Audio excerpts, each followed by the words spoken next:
चालू हो गया। माय डियर स्टूडेंट, आप लोगों का फिर से स्वागत है मेरे फेसबुक पेज पे। पेज का नाम क्या है? नीतीश एजुकेशन क्लासेस के फेसबुक पेज पे। तो दोस्तों, आज मैं आप लोगों का क्लास 10 का भूगोल पढ़ाएंगे, जिसको इंग्लिश में कहते हैं ज्योग्राफी। इंग्लिश में क्या कहते हैं? ज्योग्राफी। तो ज्योग्राफी में भी हम आपदा प्रबंधन के बारे में, आपदा के बारे में ही आज आप लोगों को चर्चा करेंगे। किसके बारे में? आपदा के बारे में। तो आप लोग ध्यान दीजिएगा, आपदा क्या होता है, कौन प्राकृतिक आपदा है, कौन मानव निर्मित आपदा है, आपदा क्या होता है। सबसे पहले इसको जानने की हम कोशिश करेंगे। आपदा मतलब कोनो भी विपत्ति आए, कोनो भी दिक्कत आए, उसको हम आपदा बोलेंगे, जिससे कि जान माल की अपार क्षति हो। आपदा वह है जिससे जान माल की अपार क्षति होती है, उसको हम आपदा बोलेंगे। आपदा दो प्रकार का होता है, एक होता है प्राकृतिक आपदा और एक होता है मानव निर्मित आपदा। प्राकृतिक आपदा वो हुआ जो प्राकृतिक के द्वारा आता है, तो उसको हम बोलेंगे प्राकृतिक आपदा। जो मानव के द्वारा आता है उसको बोलेंगे मानव निर्मित आपदा, या मानवीय आपदा भी बोल सकते हैं। तो आज मोस्टली हम लोग मिटाने वाला बाबू लाओ किधर है? तो मोस्टली आज हम आप लोगों के बारे में आप लोगों को बताएंगे प्राकृतिक आपदा। आपदा की परिभाषा बताएंगे, प्राकृतिक आपदा क्या होता है, मानव निर्मित आपदा क्या होता है, भूकंप क्या है, उसके बाद बताएंगे बाढ़ क्या है, सुनामी क्या है। बस इतना ही बताएंगे। मात्र 5 से 7 मिनट का ही ये वीडियो रहेगा। आप लोग ध्यान दीजिएगा, बिहार बोर्ड में इससे 5 नंबर का क्वेश्चन आता है हर एक साल। तो आप अपना 5 अंक सुरक्षित कर लीजिए बिहार बोर्ड में आपदा को ही पढ़ के। तो आप क्लास 6 के हो या 7 के, 8 के, 9 के या 10 के या 11th 12, सभी कंपटीशन के एग्जाम में भी आपदा से कोई ना कोई क्वेश्चन आ ही जाता है। तो क्यों ना हम आपदा के बारे में अच्छी तरह जाने। तो दोस्तों, हम बोर्ड पे लिख के आप लोगों को समझाने की कोशिश किए हैं। आपदा, आपदा ऐसी घटना जिससे जान माल की क्षति होती है, आपदा कहलाती है। जैसे रोड एक्सीडेंट, दोस्तों जैसे कोई दुर्घटना में मर गया या किसी को कुछ हो गया, चोटें लगे, वो भी एक प्रकार का आपदा है। जैसे कोविड-19 आया, वो भी एक आपदा ही है दोस्तों। उसके बाद बाढ़, बाढ़ जो आता है, नदी सबसे बांध टूट जाता है, अपना बिशनपुर में टूट जाता है, वो भी एक आपदा ही है दोस्तों। सुनामी, सुनामी भी आपदा है, या समुद्र में आता है। जैसे आपके घर में चोरी हो गया दोस्तों, तो चोरी भी एक प्रकार का आपदा ही है। क्या है? आपदा। तो दोस्तों, आशा है कि अब आप आपदा को समझ गए होंगे। तो आपदा दो प्रकार के होते हैं, प्राकृतिक आपदा और मानवीय आपदा। अब हम प्राकृतिक आपदा कौन कौन होता है और मानव निर्मित आपदा कौन कौन होता है, इसके बारे में हम चर्चा करेंगे। प्राकृतिक आपदा जो प्रकृति के द्वारा आता है, तो उसको प्राकृतिक आपदा बोलते हैं। जैसे इस बोर्ड पे आप ध्यान दीजिएगा, सूखा, सूखा हो गया प्राकृतिक आपदा। उसके बाद बाढ़ हो गया प्राकृतिक आपदा। उसके बाद भूकंप हो गया प्राकृतिक आपदा। उसके बाद हो गया, और क्या होगा, ज्वालामुखी भी हो गया प्राकृतिक आपदा, सुनामी भी हो गया प्राकृतिक आपदा। इस तरह आपदा प्राकृतिक आपदा होते हैं। मानव निर्मित आपदा में होता है, जैसे आतंकवाद हुआ, वो हो गया मानव निर्मित, मानवीय आपदा। मानव निर्मित आपदा ने मानवीय आपदा बोलेंगे। उसके बाद कोई दुर्घटना हो गया, कोई बम फोड़ दिया, कोनो देश उड़ गया परमाणु बम से, जैसे हिरोशिमा और नागासाकी पे जापान में गिरा था, तो वो भी एक प्रकार का आपदा ही था। तो अब प्राकृतिक आपदा समझ गए। अब मानव निर्मित आपदा, मानव निर्मित आपदा हुआ जैसे घर में आग लग गया, जैसे कोई एक्सीडेंट कर गया, कोई बाइक से गिर गया, कोई साइकिल से गिर गया, कोनो रेलगाड़ी पलट गई, या रेलगाड़ी पटरी से उतर गई, सड़क पे कोनो दुर्घटना हो गया, नाव पलट गया, आतंकवाद, घर में चोरी हो गया, तो इस सबको हम बोलेंगे मानवीय आपदा। क्या बोलेंगे? मानवीय आपदा। तो मानवीय आपदा आप लोग समझ गए ना? Yes sir. हाँ। तो और यहाँ तक अब हम पढ़ेंगे भूकंप के बारे में। किसके बारे में? भूकंप के बारे में।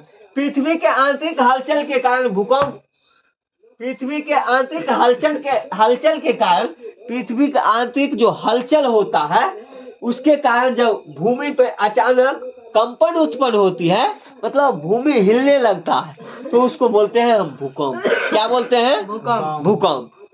तो भूकंप की परिभाषा हम इस प्रकार दे सकते हैं, पृथ्वी के आंतरिक हलचल के कारण भूमि पे अचानक उत्पन्न हुए कंपन को भूकंप कहते हैं। आप लोग इसे लिख भी लीजिएगा, हम बोल भी रहे हैं, कोई लिखने में दिक्कत नहीं होगी, बोर्ड पे स्पष्ट दिख रहा होगा। अब दोस्तों एक नंबर में, बिहार बोर्ड में एक नंबर में ऑब्जेक्टिव हर एक दो साल पे पूछता है बिहार बोर्ड। तो कोसी नदी को बिहार का शोक कहा जाता है, कोसी नदी को बिहार का शोक कहा जाता है। ये हर एक साल बिहार बोर्ड एक नंबर में अक्सर पूछ लिया करती है, तो इसको एक बार पढ़ लेंगे, यादें हो गया। अब भूकंप सबसे अधिक कहाँ आता है ये जानेंगे, भूकंप के बारे में तो जान गए ना।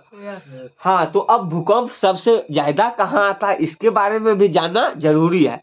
तो भूकंप जो है सबसे ज्यादा आता है जापान में। कहाँ आता है? जापान में।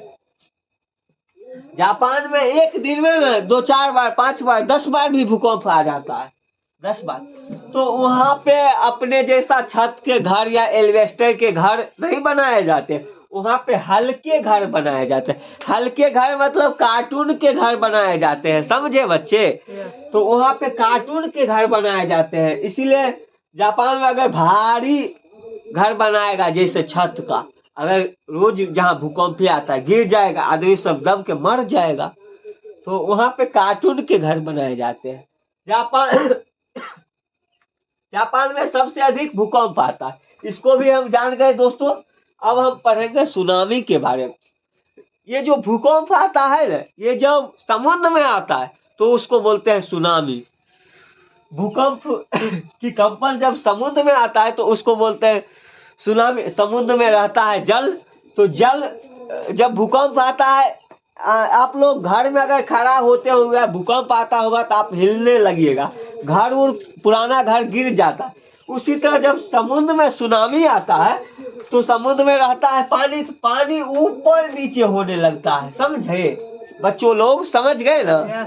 हाँ, पानी ऊपर नीचे होने लगता है, इसी को बोलते हैं सुनामी। सुनामी की परिभाषा हमने लिख कर भी आप लोगों को समझाने की कोशिश किया है, कृपया इधर ध्यान दीजिएगा आप लोग। जब समुद्र में भूकंप आता है तो उसको सुनामी कहा जाता है। समुद्र में जब भूकंप आया उसी को बोलते हैं सुनामी। बहुत इजी परिभाषा लिखे है आप लोगों को याद करने के लिए।